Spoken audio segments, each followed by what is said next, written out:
Greece just made a bond payment of more than 400 million euros, and that's just after the restructuring when it said it was its best and final offer.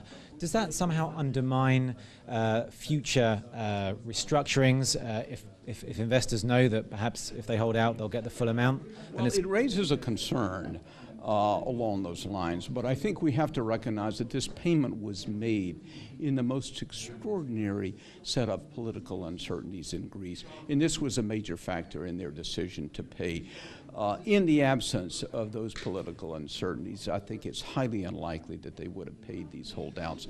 But I think what they wanted to avoid was the impression that by defaulting on this, in the midst of such government uncertainty, that this was a willingness to move down a broader path of default.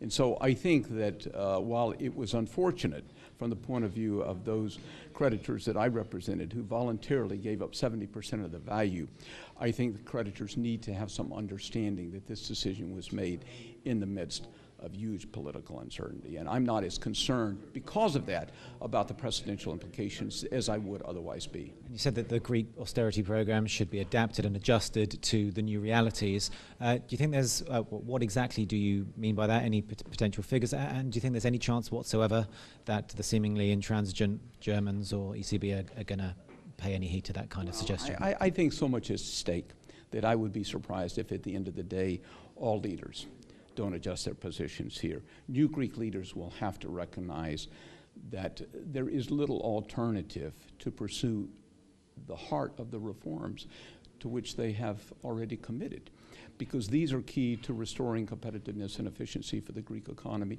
whether in or out of the Eurozone. But at the same time, I would hope that Eurozone leaders would have the capacity to look at what experience we've had in Greece and to stretch out the time frame for budgetary deficit reduction. It would only cost Europe as a whole an additional 6 to 10 billion euro to stretch out another year or 18 months the targets that they have currently set for budget adjustment. This would help give a little more breathing space for the effects of recapitalization of the banks to then catalyze credit flows, which can catalyze confidence and hopefully lead to some seeds of new growth in Greece. And you say you don't think European leaders have got any game plan for Greece exiting the euro. I mean, they all seem to suggest that. I mean, what for you? How calamitous would a Greek exit for eurozone members, strong ones and weak alike, be?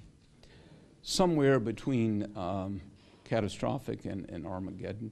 I think that there is a real risk of complacency here. I think it's one thing to say this is a bothersome, troublesome part of the Eurozone.